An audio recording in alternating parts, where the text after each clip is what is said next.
Bahujan Samaj party का गढ़ रहे अंबेडकर नगर के पांचों विधानसभा क्षेत्रों में भले ही इसके मजबूत पिलर उखड़ चुके हैं, लेकिन इसका जनाधार आज भी चुनावी परिणाम को बदलने की ताकत रखता है। ऐसे में बीजेपी और समाजवादी पार्टी की नजर बीएसपी जनाधार पर लगी है। वहीं बीएसपी अपने जनाधार को समेटने की जुगत में है।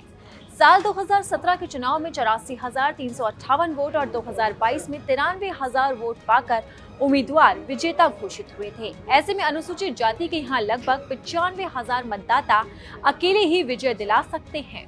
त्रिकोणीय चुनावी समीकरण अब सत्ता दल बीजेपी और मुख्य प्रतिद्वंदी दल समाजवादी पार्टी के बीच आमने सामने की टक्कर के बीच दिखने लगा है। दोनों दलों के स्थानीय आसपास के जनपदों और प्रांतीय कद्दावर नेता भी उपचुनाव को धार देने में कूद पड़े हैं। दोनों दलों के अपने अपने जनाधार के बाद भी जीतने के लिए बीएसपी जनाधार की जरूरत होगी। ऐसे में बीजेपी और समाजवादी पार्टी के बीच कांटे की टक्कर को चुनावी परिणाम को जीतने में बदलने के लिए बीएसपी के कोर वोटर का सहारा चाहिए। लिहाजा दोनों दलों की नजर बीएसपी के वोटर्स पर टिकी है।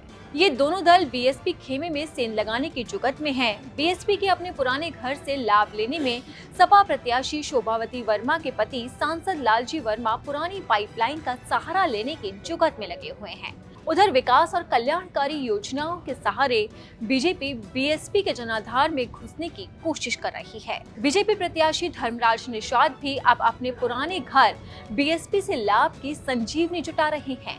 वहीं जातीय समीकरण साधने में एकमुश्त अनुसूचित जाति के वोटों पर सबकी निगाहें टिकी हुई है। उपचुनाव में पहली बार उतरी बहुजन समाज पार्टी के अपने कोर वोटरों के जनाधार को सहेजने में तीसरे मोर्चे पर डटी बीएसपी प्रदेश अध्यक्ष गांव-गांव डेरा डाल अपने वोट समेटने में लगे हैं।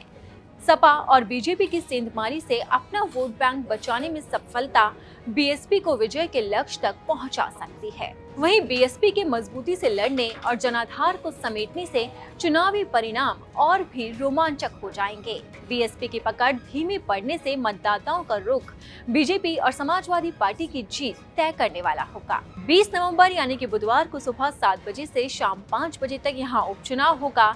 इस उपचुनाव में करीब 34 लाख मतदाता 90 उम्मीदवारों की किस्मत का फैसला करेंगे। इन उपचुनाव में भारतीय जनता पार्टी यानी कि बीजेपी, समाजवादी पार्टी और बहुजन समाज पार्टी के लिए प्रतिष्ठा का सवाल है। सभी दलों ने अपनी पूरी ताकत चुनाव प्रचार में झोंक दी है ताकि वो जनता का समर्थन हासिल कर सके। अब देखना होगा कि जनता किसका साथ देती है। अगर आपको हमारा ये वीडियो पसंद आया तो इसे लाइक और शेयर जरूर करें। अगर अब तक आपने दैनिक जागरण को सब्सक्राइब नहीं किया है तो लेटेस्ट खबरों को जानने के लिए आप दैनिक जागरण को जरूर सब्सक्राइब करें।